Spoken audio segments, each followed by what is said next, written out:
Hi friends. Welcome to news paper analysis session for the December 17th. So, మనం ఈరోజు current అఫైర్స్‌లో నుంచి మనకి exam point of వ్యూలో important ఆర్టికల్స్‌ని మనం చూద్దాము. మనం చూసాము ఆస్ట్రేలియాలో ఒక గన్ షూటింగ్ జరిగింది. అండ్ దీంట్లో నుంచి బయటకొచ్చిన ఇన్ఫర్మేషన్ ఏంటంటే, ఎవరైతే గన్ షూటింగ్ చేశారో ఆ వ్యక్తి మన ఇండియాలో అండ్ ఎస్పెషల్లీ హైదరాబాద్‌కి చెందిన వ్యక్తి అండ్ టోలీ చౌకీ నుంచి అని. సో, ఆస్ట్రేలియా వాళ్ళు ఫర్దర్‌గా ఇన్వెస్టిగేషన్ చేస్తున్నారు. బేసిక్‌గా ఇతను 1998లో ఇండియా నుంచి ఆస్ట్రేలియాకి వెళ్లారనమాట. అండ్ అక్కడే సో, ఈయన మన ఇండియన్ పాస్‌పోర్ట్ యూజ్ చేసుకొని అక్కడ సింగపూర్‌కి వెళ్ళడం గానీ, ఆస్ట్రేలియాకి మూవ్ అవ్వడం గానీ, షూటింగ్ గానీ జరగడం జరిగింది. అండ్ ఆహ్, వీళ్ళ యొక్క ఫ్యామిలీ మెంబర్స్‌కి కూడా తెలియదు. సో, ఈయన ఎక్స్‌ట్రీమిస్ట్ ఆర్ రాడికల్ అవ్వడం. సో, దీని గురించే ఆస్ట్రేలియన్ పీపుల్ ఇన్వెస్టిగేషన్ చేస్తున్నారు. అండ్ మన ఇండియా నుంచి, మన సిటీ నుంచి రాడికలైజ్ అవ్వడం అన్నది చాలా బాధాకరమైన విషయం. So, we are cooperating with the officials and we are also seeing why these things are happening and all. But ఇంకా రిపోర్ట్స్ అయితే కంప్లీట్‌గా రాలేదు. Let's see what will happen in the future. But let's be aware that this has happened with the person who is belonging to the India. Okay. So, మనం చూద్దాం. Next మీరు move అవుతే winter సీజన్‌లో accidents చాలా ఎక్కువగా అవుతాయండి. మీకు fog ఉంటుంది. రోడ్ అన్నది విజిబుల్‌గా ఉండదు. So, at least maybe few meters maybe 10, 20 meters వరకు కూడా మీకు సరిగ్గా క్లియర్‌లీ కనపడదు. So, this can cause huge accidents. So, మీరు చూస్తే యమునా ఎక్స్‌ప్రెస్ వే వెహికల్స్ అన్నీ యాక్చువల్లీ ఫాస్ట్‌గా ఎళ్తా ఉంటాయి. And at the time period winter సీజన్‌లో మీకు ఫాగీ కండిషన్స్ టైమ్ పీరియడ్‌లో ఇంకా రోడ్ అసలు కనబడదనమాట. సో, యాక్సిడెంట్స్ అవుతా ఉంటాయి. సో, మీరు తెలుసుకోవాల్సిందేంటంటే వింటర్ సీజన్స్‌లో యాక్సిడెంట్స్ చాలా ఎక్కువగా అవుతాయి. And that has to be careful. Next మనం నిన్న బిల్ చూసాము. గవర్నమెంట్ ఎంజీఎన్ఆర్‌ఈజీ అని రీప్లేస్ చేస్తూ గవర్నమెంట్ వీబీజీ రామ్ బిల్ అంటే ah, Viksit Bharat guarantee for Rozgar and Ajeevika mission bill తీసుకొచ్చిందని చెప్పి మనం నిన్న చూసాము. సో, ఒకసారి రివిజన్ ఏంటిదండి ఈ బిల్, న్యూ బిల్ ఏం చేస్తుంది? This bill will replace the MGNREGA. So, MGNREGA ఏదైతే ఏదైతే ఉందో this provides 100 days guarantee employment. కానీ ఈ న్యూ బిల్ 125 డేస్‌కి మేము ప్రొవైడ్ చేస్తామంటుంది. ఈ బిల్ ఏదైతే ఉందో ఎంజీఎన్ఆర్‌ఈజీ ఏదైతే ఉందో డిమాండ్ బేస్. అంటే ఎప్పుడైతే ఎవరైతే ఎంప్లాయ్‌మెంట్ అడుగుతారో ఖచ్చితంగా ప్రొవైడ్ చేయాలి. కానీ న్యూ బిల్ సప్లై బేస్డ్. అంటే మా దగ్గర డబ్బులున్నప్పుడు మేము ప్రొవైడ్ చేయాలనుకున్నప్పుడు మేము ప్రొవైడ్ చేస్తాము. రైట్? సో, ఇది డిఫరెన్స్. నెక్స్ట్ వచ్చేసి ఇక్కడ మెజారిటీ ఫండింగ్ వచ్చేసి సెంట్రల్ గవర్నమెంట్ 90% ఫండింగ్ వచ్చేసి ఈ న్యూ బిల్‌లో సెంట్రల్ గవర్నమెంట్ వచ్చేసి 60% ఫండింగ్ మాత్రమే. ఓల్డ్ బిల్‌లో స్టేట్ గవర్నమెంట్ డిసైడ్ చేస్తదనమాట. ఎక్కడ ఏ ఏరియాలో అవైలబిలిటీ ఏ టైమ్ పీరియడ్‌లో అని. సో, న్యూ బిల్‌లో న్యూ రూల్స్ అన్ని సెంట్రల్ గవర్నమెంట్ డిసైడ్ చేస్తదనమాట. ఎప్పుడు స్టార్ట్ చేయాలి? ఎప్పుడు పాజ్ చేయాలి? ఏ ఏరియాస్‌లో నోటిఫై చేయాలని. సో, దీని గురించి కాంట్రోవర్సీస్ వస్తున్నాయి. సో, హ్యూజ్ క్రిటిసిజం వస్తుంది. అపోజిషన్ మొత్తం ఇదే డిబేట్ అండ్ డిస్కషన్ జరుగుతుంది. ఏదైతే రైట్ టు ఎంప్లాయ్‌మెంట్ మనం ప్రొవైడ్ చేస్తున్నామో that is a rights based approach. అంటే ఒక లీగల్ బ్యాకింగ్ ఉండటం వల్ల ఇదొక రైట్ అనమాట. Not a fundamental right. ఇదొక మీ హక్కనమాట. సో, మనం గ్యారంటీ ఒక లా ద్వారా ప్రొవైడ్ చేసాం కాబట్టి అది మీ హక్కు. రైట్ టు ఎంప్లాయ్‌మెంట్ అన్నది. సో, దీన్ని చేంజ్ చేయడానికి వీల్లేదు. ఇది ఒక పీపుల్‌కి ప్రాబ్లమ్ క్రియేట్ చేస్తది అంటున్నారనమాట. మీరు చెప్పండి కామెంట్ సెక్షన్‌లో ఈ యాక్ట్ అన్నది ఎందుకు చేంజ్ చేయడం అన్నది మీ ఒపీనియన్ కూడా నాకు కామెంట్ సెక్షన్‌లో మెన్షన్ చేయండి. అండ్ ఎవరైతే ఇంటర్వ్యూకి ప్రిపేర్ అవుతున్నారో దీని మీద ఖచ్చితంగా ఒపీనియన్ బేస్డ్ క్వెషన్స్ వస్తాయండి. సో, ఈరోజు ఆర్టికల్‌లో మొత్తం వీటిలి గురించే డిస్కషన్స్ ఎక్కువగా జరుగుతున్నాయి. మనం ఏవైతే ఆర్టికల్స్ నిన్న మాట్లాడామో దాని మీద వస్తున్నాయి. Let's move to the next article అండి. మీరు చూస్తే Kerala, Kerala area Western Ghats right? ఆ ఏరియాలో హైయెస్ట్ బయోడైవర్సిటీ ఉంటుంది. Okay. Especially Western Ghats and the associated Kerala area. Okay. So, మీరు ఇది చూస్తా ఉంటే let's move to this. Okay. So, మన India okay. If you see this coastal area so, ఈ పార్ట్ అంతా మనకి వెస్టర్న్ ఘాట్స్ ఉంటుంది. Western Ghats is known for high biodiversity. ఎందుకంటే ఇక్కడ మనకి రెయిన్‌ఫాల్ ఎక్కువగా ఉంటుంది. అండ్ సన్‌లైట్ కూడా ట్రాపికల్ ఏరియా వల్ల గుడ్ లైటింగ్ ఉంటుంది. సో, మనకి ఈ ఏరియాలో ఏదైతే ఉందో ఇక్కడ butterflies different types of the species దొరుకుతాయన్నమాట. సో, ఆర్టికల్ ప్రెజెంట్ బటర్‌ఫ్లైస్ గురించే మాట్లాడుతుందన్నమాట. సో, మీరు ఇక్కడ చూస్తా ఉంటే so, if I go into this so, 325 species Kerala నుంచి డాక్యుమెంట్ అయినాయి.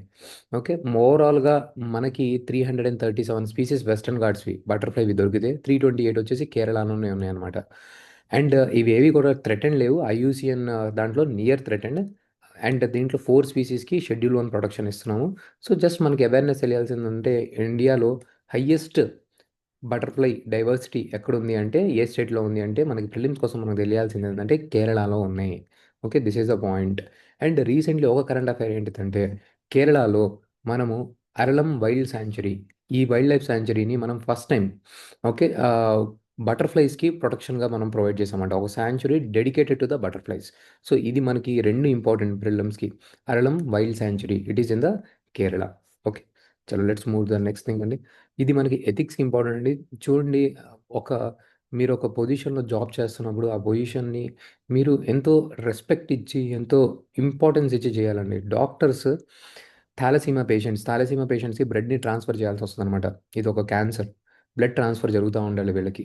సో, ఇలాంటి కండిషన్‌లో పాపం పిల్లలు బ్లడ్ ట్రాన్స్‌ఫర్ గురించొస్తే, వాళ్ళకి హెచ్ఐవీ ఉన్న బ్లడ్‌ని ఎక్కిచ్చేశారు. సో, ఎవరండి ఇప్పుడు రెస్పాన్సిబుల్? ఎవరిని మనం రెస్పాన్సిబిలిటీ హెల్డ్ చేయాలి? అది ఎంత దారుణమైన స్టేట్. వాళ్ళు ఆల్రెడీ ఒక ప్రాబ్లమ్ గురించి బాధపడుతుంటే, మీరు వాళ్ళకి హెచ్ఐవీ ప్రాబ్లమ్ ఉన్న బ్లడ్ ఎక్కిస్తారా? ఓకే. ఇది ఎంత దారుణమైన స్టేట్. సో, అందుకే గవర్నమెంట్ జాబ్స్ చేసేవాళ్ళు ఎంతో మనసు పెట్టి చేయాలి. అది చెయ్యనప్పుడు మనకి ప్రాసెస్ మీకు చాలా ప్రాబ్లమ్ అనమాట. అంటే మీకే ప్రాబ్లమ్ అండ్ మొత్తం మీరు సొసైటీకే ప్రాబ్లమ్ క్రియేట్ చేస్తారు. So, anything not just government job. మనం ఏ జాబ్ చేసినా గానీ ఒక కన్విక్షన్‌తో చేయాలి. ఎందుకంటే దాని మీద డిపెండ్ అయిన వాళ్ళు, దాన్ని చూసేవాళ్ళు చాలామందుంటారు. దాని నుంచి నేర్చుకునేవాళ్ళుంటారు. సో, నిర్లక్ష్యంగా చేస్తే అది చాలా హాని క్రియేట్ చేస్తది. ఓకే. సో, మనం ఇది ఎథిక్స్‌లో ఒక ఎగ్జాంపుల్ లాగా పెట్టుకోవాలి. ఎందుకు వర్క్ అన్నది ఒక పూజలాగా, ఒక స్పిరిచ్యువల్ ప్రాసెస్ లాగా, కర్మ యోగా లాగా ఎందుకు చేయాలి అన్నది దిస్ షోస్ ద ఇంపార్టెన్స్ అండి. Next, next article. మీరిక్కడ చూసే ఉంటారు, నేను నిన్న మీకు చెప్పాను. మన ప్రైమ్ మినిస్టర్ 3 కంట్రీస్‌కి విజిట్ అవుతున్నారు. ఏమేంటిదండి?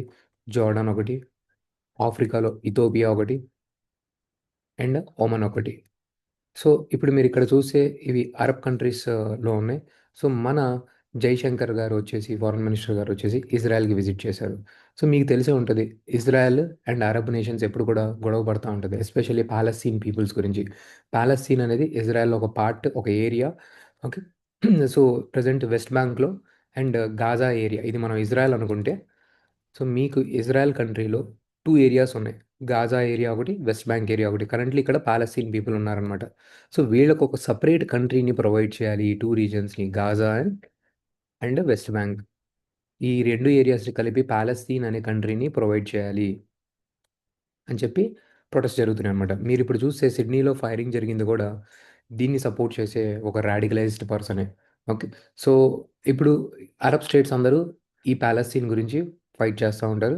సో, ఇప్పుడు మనం అరబ్ స్టేట్స్‌కెళ్ళినప్పుడు రాంగ్ ఇన్ఫర్మేషన్ ఇవ్వద్దు కదా! ఇజ్రాయెల్ కూడా మనకి మంచి ఫ్రెండే. సో, మన ఫారెన్ మినిస్టర్ జయశంకర్ గారు మనకి ఇజ్రాయెల్‌కి కూడా విజిట్ చేశారు. అండ్ ఇక్కడికి వెళ్ళినప్పుడు మనం పాలస్తీన్‌ని కూడా సపోర్ట్ చేసాం. అండ్ టెర్రరిజంకి అగైనెస్ట్‌గా కూడా మాట్లాడుతున్నాము. So, we support the Gaza peace plan. ఇవన్నీ మనం చెప్తున్నాం అనమాట. అట్ ది సేమ్ టైమ్ మనం ఇజ్రాయెల్‌ని కూడా మనం తక్కువ చేయట్లేదు. Okay. That is what we are being highlighting. Next, removal of the supreme court judge గురించి న్యూస్‌లో ఉందండి. సో, బేసిక్‌గా ఏమైందంటే, ఈయన కనబడుతున్నారు గదా! ఈయన జస్టిస్ యశ్వంత్ వర్మ గారు. ఇంతకుముందు ఢిల్లీలో ఉండేవాళ్ళు. తర్వాత అలహాబాద్ హైకోర్ట్‌కి షిఫ్ట్ చేశారు. బేసిక్‌గా ఏందంటే, ఈయన ఇంట్లో ఒక ఫైర్ యాక్సిడెంట్ జరిగింది. ఆ ఫైర్ యాక్సిడెంట్‌లో చాలా కట్టలు నోట్లు కూడా కాలిపోయి కనబడ్డాయి. సో, ఆ కట్టల నోట్లు కరప్షన్ గురించి వచ్చిందా? దేని ద్వారా వచ్చింది? సోర్స్ ఏంటిదని అడిగితే ఆయన చెప్పలేకపోయారనమాట. సో, ఒక ఇన్ హౌస్ ఎంక్వైరీ చేయడం వల్ల సుప్రీం కోర్ట్, సో, ఈయన్ని రిమూవ్ చేయాలి. కరప్ట్ చార్జెస్ ఉన్నాయి అని చెప్పి సుప్రీం కోర్ట్ రికమెండేషన్ ఇచ్చింది. అయితే రిమూవ్ చేయాలంటే జడ్జెస్‌ని కేవలం పార్లమెంట్ మాత్రమే రిమూవ్ చేయగలదన్నమాట. సో, సుప్రీం కోర్ట్ జడ్జెస్‌ని ఎవరైనా రిమూవ్ చేయాలంటే only parliament can do. So, అలాంటప్పుడు ఏం చేయాలి? ఒక పార్లమెంట్‌లో చేయాలి అంటే, సో, ఒక బిల్‌ని ఇంట్రొడ్యూస్ చేయాలన్నమాట. సో, లోక్‌సభలో కానీ, రాజ్యసభలో కానీ ఒక బిల్‌ని ఇంట్రొడ్యూస్ చేయాలి. ఆ బిల్‌ని ఇంట్రొడ్యూస్ చేయాలంటే లోక్‌సభలో 100 మెంబర్ సిగ్నేచర్ కావాలి. రాజ్యసభలో 50 మెంబర్ సిగ్నేచర్ కావాలి. ఆ తర్వాత స్పీకర్ అనే ఆయన ఒక మోషన్‌ని ఇంట్రొడ్యూస్ చేస్తారు. యెస్, ఇతన్ని రిమూవ్ చేయాలా అని. ఆ మోషన్‌ని కన్సిడర్ చేసే ముందు ఒక ఎంక్వైరీ కమిటీని కూడా ఎస్టాబ్లిష్ చేస్తారనమాట. ఈ enquiry committee 3 member judicial members ఉంటారనమాట. 3 మెంబర్స్ ఉంటారు ఈ ఎంక్వైరీ కమిటీలో. ఈ ఎంక్వైరీ కమిటీ మళ్ళీ ఇన్వెస్టిగేట్ చేసి, ఆ తర్వాత ఈ స్పీకర్ ఇంట్రొడ్యూస్ చేసిన మోషన్‌ని పాస్ చేయాలా? వద్దా? డిసైడ్ చేస్తది. ఒకవేళ 2/3 of members present and voting plus 51% of the majority of the హౌస్‌తో మీరు ఓట్ చేశారనుకోండి లోక్‌సభలో. ఆ తర్వాత రాజ్యసభలో కూడా సేమ్ మెజారిటీతో పాస్ అయిన తర్వాత ప్రెసిడెంట్ సైన్ చేస్తే అప్పుడు ఆ జడ్జ్ అనేవాడు రిమూవ్ అవుతారనమాట. సో, అయితే ఇది చాలా లెంథీ ప్రాసెస్. ఇప్పటిదాకా ఏ సుప్రీం కోర్ట్ జడ్జ్ కూడా మనము రిమూవ్ చేయలేదు. ఏ హైకోర్ట్ జడ్జ్ కూడా రిమూవ్ చేయలేదు. సో, ఇప్పుడు ఈయన ఒక పీఐఎల్ ఫిల్ చేశారు. ఏందంటే, సో, జడ్జెస్ ఎంక్వైరీ యాక్ట్ ప్రకారం ఏదైతే ఎంక్వైరీ కమిటీ వేయాలో ఇద్దరు Lok Sabha speaker and Rajya Sabha chairman ఇద్దరు కలిసి ఎంక్వైరీ కమిషన్ వేయాలి. కేవలం లోక్‌సభ స్పీకర్ మాత్రమే వేశారని చెప్పి జస్ట్ ప్రొసీజరల్ ఫార్మాలిటీస్ చూపించి ప్రొసీజర్‌ని ఆయన డిలే చేస్తున్నారు అంతే అనమాట. ఇది న్యూస్‌లో ఉంది తెలుసుకోవాలి. So, removal of the supreme court judges is very important అండి. మనకి న్యూస్‌లో ఇదుంది. నెక్స్ట్ మీరిక్కడ చూస్తే మయన్మార్ నుంచి ఇండియాకి ఇన్‌ఫిల్ట్రేటర్స్ వస్తున్నారు. అంటే బోర్డర్‌లో మీకు పాస్‌పోర్ట్ లేకుండా, వీసా లేకుండా వచ్చేస్తున్నారనమాట. ఎందుకొస్తున్నారు ఏంటి? మీకు తెలిసుంటే మనకి మయన్మార్‌తో హిస్టారికల్ రిలేషన్‌షిప్స్ ఉన్నాయండి. మయన్మార్ మనకి ఇక్కడుంటే okay. We have the historical relationships with the Myanmar. ఇది మన ఇండియా అనుకుంటే, ఇది మయన్మార్ అనుకుంటే, సో, ఇక్కడి నుంచి ఇక్కడికి మూవ్‌మెంట్ ఉంటారనమాట. ఫ్రీ మూవ్‌మెంట్ రిజైమ్ కూడా మనం అలో చేసాం. హిస్టారికల్ కాంటెక్స్ట్ వల్ల. Free movement regime. ఓకే. కానీ రీసెంట్‌లీ ఇండియా దీన్ని రెస్ట్రిక్ట్ చేసి ఇక్కడ ఫెన్సింగ్ కన్‌స్ట్రక్ట్ చేస్తుందనమాట. ఈ టైమ్ పీరియడ్‌లో కూడా అంటే చాలామంది వితౌట్ ఎనీ వాలిడ్ డాక్యుమెంట్స్ ఇటు సైడ్ మూవ్ అవ్వటం ఇంకా ఇంతకు ముందులాగా అలౌడ్ లేదు. సో, ఈ ప్రాసెస్‌లోనే చాలామంది ఇలా ఈ ఏరియాని వైలేట్ చేసి మూవ్ అవుతున్నారని చెప్పి గవర్నమెంట్ వాళ్ళని క్యాచ్ చేయడం జరిగింది. బేసిక్‌గా మనం ఎందుకు ఫెన్సింగ్ చేస్తున్నామంటే ఎక్స్‌ట్రీమిస్ట్‌లు, డ్రగ్ స్మగ్లర్స్ వీళ్ళందరూ గూడా ఈ ఫ్రీ మూవ్‌మెంట్ రిజైమ్‌ని మిస్‌యూజ్ చేసుకుంటున్నారనమాట. సో, అందుకే మనం ఫెన్సింగ్ చేసేస్తున్నాము. ఓకే. సో, దాని గురించి న్యూస్ ఆర్టికల్. మీకు ఫ్రీ మూవ్‌మెంట్ రిజైమ్ అంటే ఏంటిదో తెలియాలి. Currently government has imposed restrictions and ఇది మనం ఒక ఫెన్సింగ్ కూడా చేస్తున్నాం. This is between the India and the Myanmar border అండి. ఓకే. నేషనల్ ఇన్వెస్టిగేషన్ ఏజెన్సీ గురించి కూడా నిన్న కూడా మనం మాట్లాడాము. సో, బేసిక్‌గా మన ఇండియాలో లా అండ్ ఆర్డర్ వచ్చేసి స్టేట్ సబ్జెక్ట్ అండి. సో, మనకి లా అండ్ ఆర్డర్ అనేది స్టేట్ సబ్జెక్ట్. ఏదన్నా స్ట్ లా అండ్ ఆర్డర్ ఇష్యూస్ వస్తే స్టేట్ పోలీస్ హ్యాండిల్ చేస్తారు. కానీ ఏదన్నా మ్యాటర్ మన ఇండియన్ సావరెనిటీకి, సెక్యూరిటీకి అండ్ ఇంటిగ్రిటీకి sovereignty, security and integrity of the నేషన్‌కి ఇబ్బంది పెట్టేదైతే దాని గురించి ఇన్వెస్టిగేషన్ చేయాలంటే నేషనల్ ఇన్వెస్టిగేషన్ ఏజెన్సీ చేస్తదనమాట. ఓకే. ఇదొక సెంట్రల్ బాడీ అనమాట. Central government body. సో, ఇది పెద్ద పెద్ద కేసెస్‌ని ఇన్వెస్టిగేషన్ చేస్తది. టెర్రర్ కేసెస్, అన్‌లాఫుల్ యాక్టివిటీస్ గానీ, ఫైనాన్షియల్ ఫ్రాడ్స్ గానీ అలా సుప్రీం కోర్ట్ రీసెంట్‌లీ ఏం చెప్పిందంటే ఏదన్నా పెద్ద కేసెస్ ఉన్నప్పుడు ఎన్ఐఏ వాళ్ళు టేక్ ఓవర్ చేయొచ్చు. స్టేట్ గవర్నమెంట్ పర్మిషన్ అవసరం లేదు అని చెప్పిందనమాట. ఏ ఏ కేసెస్‌లో అండి? Sovereignty, okay. Security, integrity of the India. So, ఈ 3 కేసెస్‌లో మనకి ఎన్ఐఏకి స్టేట్ గవర్నమెంట్ పర్మిషన్ అవసరం లేదు అని చెప్పిందనమాట. Okay. Next important example scam ద్వారా చూడండి డిజిటల్ అరెస్ట్ స్కామ్ ద్వారా ఆల్మోస్ట్ 3000 క్రోర్ ఇండియా నుంచి కొట్టేశారంట. సో, సెంట్రల్ గవర్నమెంట్ సుప్రీం కోర్ట్‌కి రిపోర్ట్ ఇచ్చింది. సో, డిజిటల్ అరెస్ట్ స్కామ్స్ అంటే మీకు తెలిసే ఉంటది. వాళ్ళ ఐడెంటిటీని ఒక ఫ్రాడ్ ఐడెంటిటీగా ప్రెజెంట్ చేస్తారు. అంటే మీకు ఫోన్ కాల్ వచ్చి ఉంటది.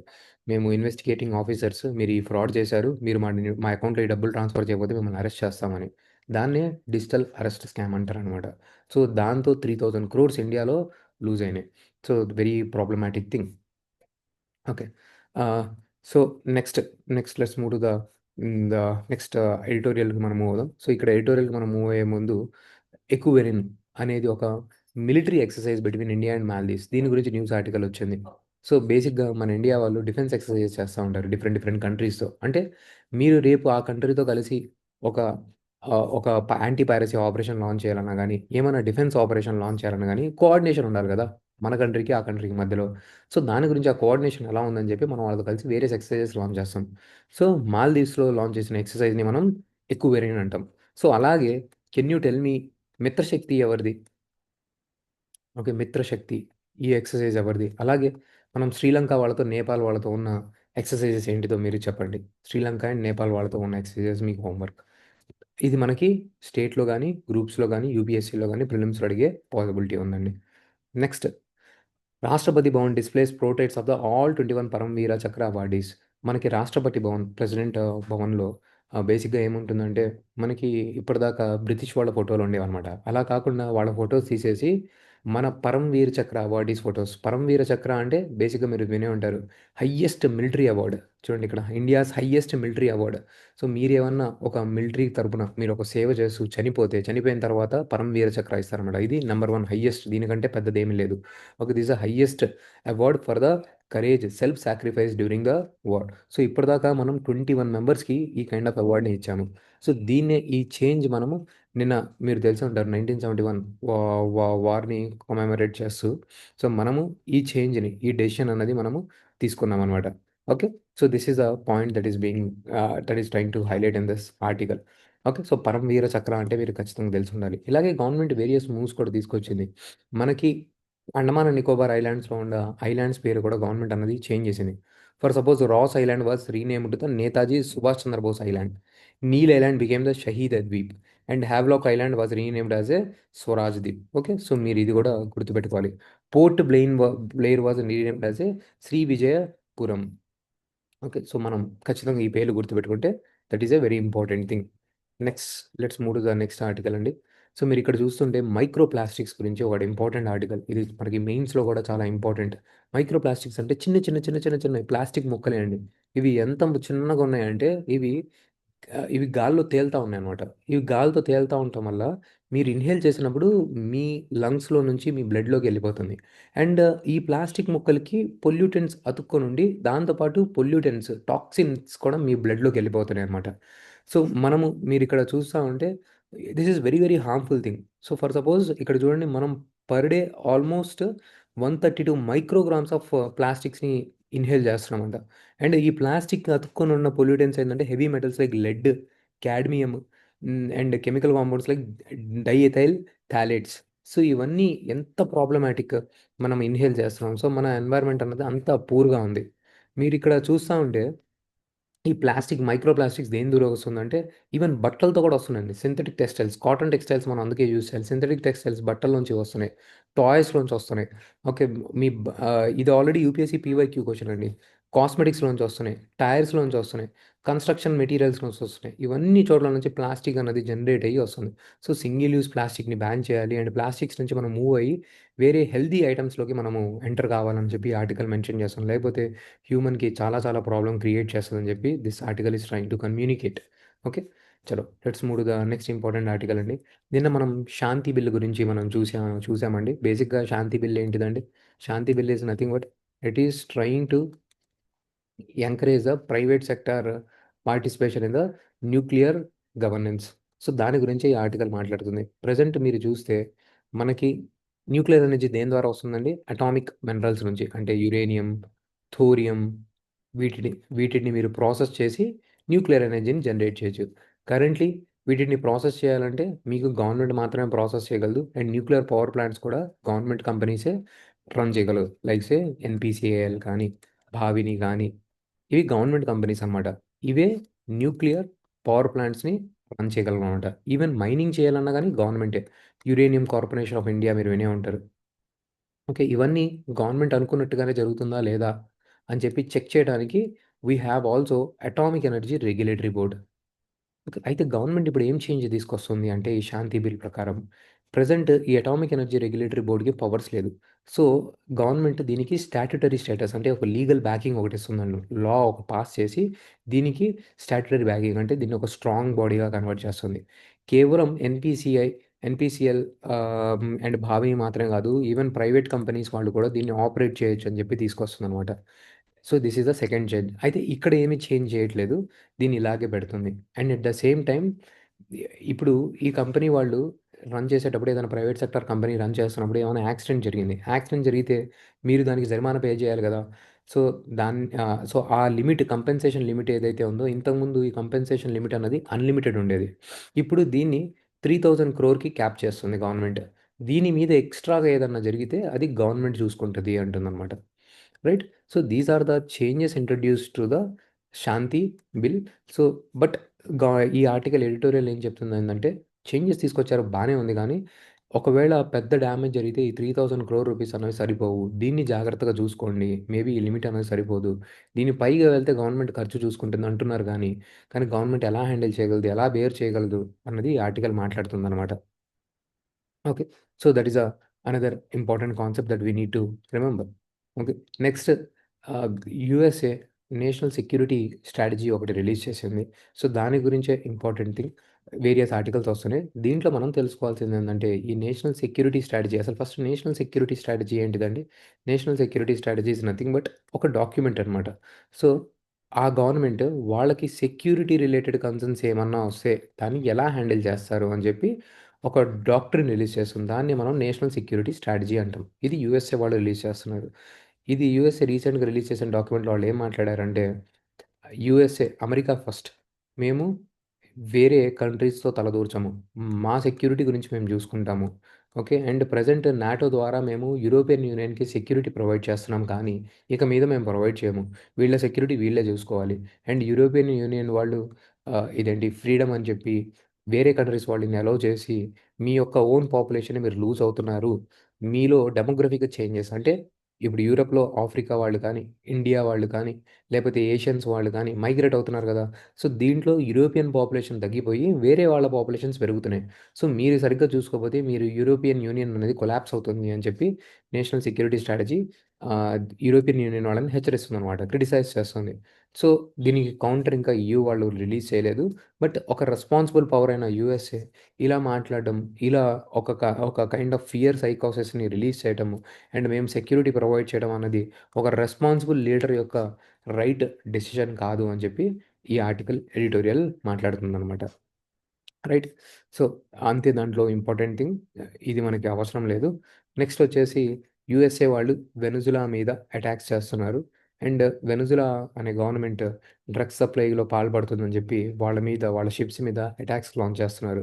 అయితే మీరు ఎప్పుడైనా గానీ వేరే కంట్రీని అటాక్ చేయాలి అంటే అది కేవలం UNSC united nations security council. This is one of the important organ of the UN. వీళ్ళు రిజల్యూషన్ పాస్ చేసిన తర్వాత వీళ్ళు ఒప్పుకుంటేనే అప్పుడది జరగాలి. కానీ ఇవేం పాటించకుండా యూఎస్ఏ యూనిలేటరల్‌గా డెసిషన్స్ పాస్ చేసి, ఒక కంట్రీని హర్ట్ చేయటం అన్నది ఒక ఇంటర్నేషనల్ లాని వైలేట్ చేసినట్టే అని చెప్పి ఈ ఎడిటోరియల్ అన్నది మాట్లాడుతుందనమాట.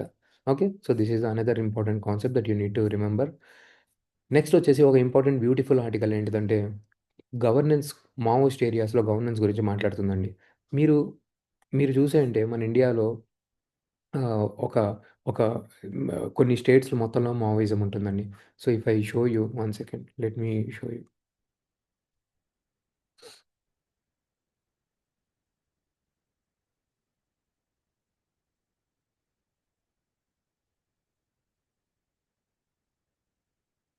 సో, మీరిక్కడ గనుక చూసుంటే, ఈ ఏరియాస్‌లో అన్నిట్లో మీకు if I show you here so, ఇదంతా మనకి ఫారెస్ట్ ఏరియా అనమాట.